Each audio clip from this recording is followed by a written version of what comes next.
Hey everyone, welcome to our show. You are listening Manchesteros Podcast. This is a weekly podcast series by Manchesteros.com, and today you are listening episode 9. Now this week we are going to totally talk about a lot of things and the fact that we played 2 games in the Premier League and we won both of them. So it was a great week and the momentum is building. We are going to discuss both of our games one by one, and after that we're going to discuss about some club updates, some injury updates, and our possible next fixtures and our Europa opponents. So stay with us and let's get moving on. Now, talking about the first game, it was a game against Tottenham at Old Trafford and it was a narrow 1-0 win for us. But what can I say? It was a vital win. It was totally a vital win. Henrik Mkhitaryan, my boy, scored the second successive match as we returned to our winning ways, and it was so nice to be in the winning ways. What can I say? We have suffered so many draws in this season. Definitely, the winning ways were the right way. Mickey's goal was sensational. It was an awesome finish. Herrera made the assist and the boy is in a great form and so nice to see him. His pass was just cut open the Spurs defense and Mickey fired home with a fabulous thunder strike. It was so nice. It was, of course, a nervy moment. Take a bow, Mkhitaryan, for that finish. The fact is, Pogba played a fabulous game in that match too. But he was unfortunate not to add a second goal when he took a beautiful free kick that hit the bar. Oh, I was crushed in that moment, and wow, that goal would have been a massive goal. Now, let's just talk about some facts that we were less in possession, 41%, where Spurs were 59%. But we had more shots in the goal and more shots overall because the overall shot was 11, which was more than Tottenham, and the on-target shot was 4, which was also more than Tottenham, and we scored 1, which was also more than Tottenham. So we won the match and it was a good game.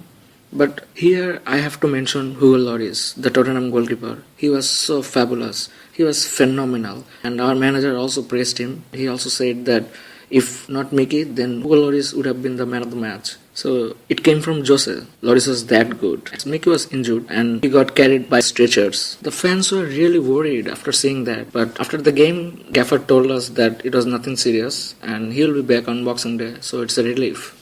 Overall, it was a hard-fought win. The fun part was City lost in that week. It was a 3-point gap we shortened between City and us.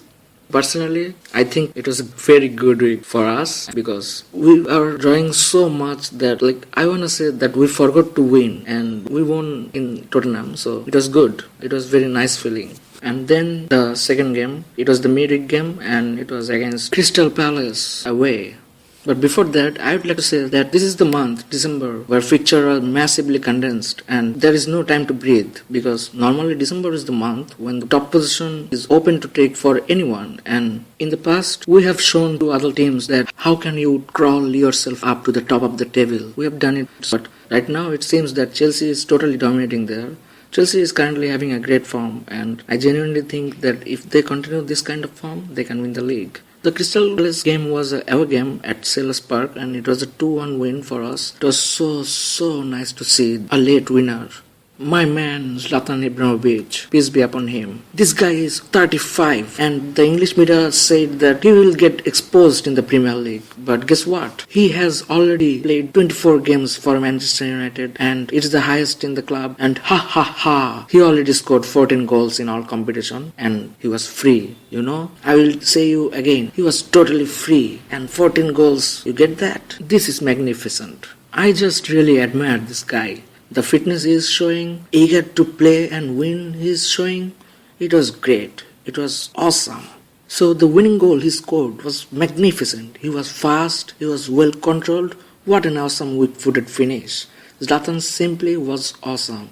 And he showed it many times. He also assisted the first goal that Pogba scored. It was very nicely done. That chest control he did, that was beautiful. And Pogba did too because he scored that goal and later he assisted Zlatan's goal. So it was great. And actually Mata created the Pogba goal. Actually Mata created the first goal which is scored by Pogba.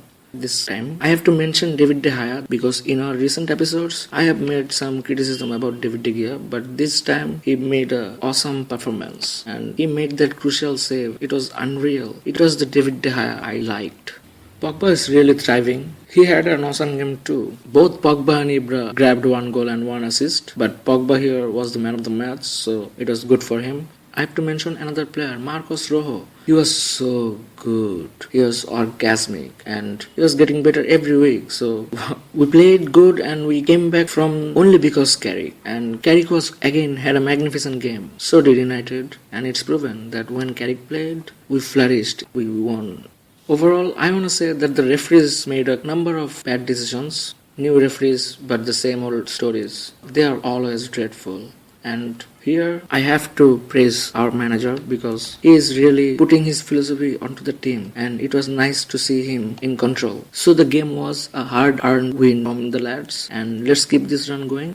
And the fact was, this week Arsenal lost. Like Man City, we also shortened a 3-point gap between us and Arsenal. Right now, I have to discuss some club updates. In the Europa League, Saint Etienne is our next round's opponent. The French side will be the opponent in the round of 32.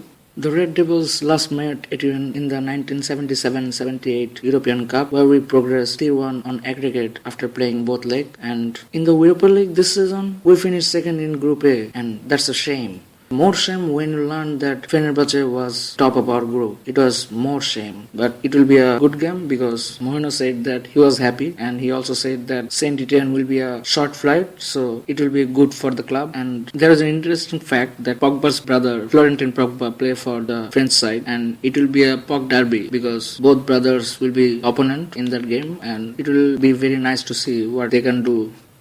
And there are some injury news that Eric Bailly is injured again, which was a headache. The manager said that it was his other knee, and after listening that, it felt more headache to me and poor Bailly. For Tiger, it was so good to see him on the bench and Tiger was the unused sub against Crystal Palace, but maybe he can start 1 or 2 Premier League games and if that happens, I will be more than happy. Here, it's good to see that players like Zlatan and Pogba growing more confidence in the team and players like Mata, Herrera and Miki showing true spirit. And please, dear Mourinho, just win the next 3 games for us. Please, please. Keep the winning going. Now, our next opponent in the Premier League is West Brom. The game will be played at Hawthorns. It is an away game and there is no option for us but to win. With the momentum we are showing, I hope we will win. Overall, it was a good week. Maybe there will be some light at the end of the month of December, but we have to show real consistency. So let us all hope that we get the 3 points. So 3 wins in a row? Yes. Because Manchester United playing well and starting to build some momentum after the victory over Zoria, Tottenham and most recently the Crystal Palace, which made 9 games unbeaten in all competitions, which was great. And this week was fabulous. So thank you, and that's all for this weekend. Please do leave your comments, feedbacks in our comment box. Check our website Manchesteros.com. Get all the latest updates about Manchester United. And I'd like to encourage all our podcast listeners to give their review and opinions about our podcast. That's all.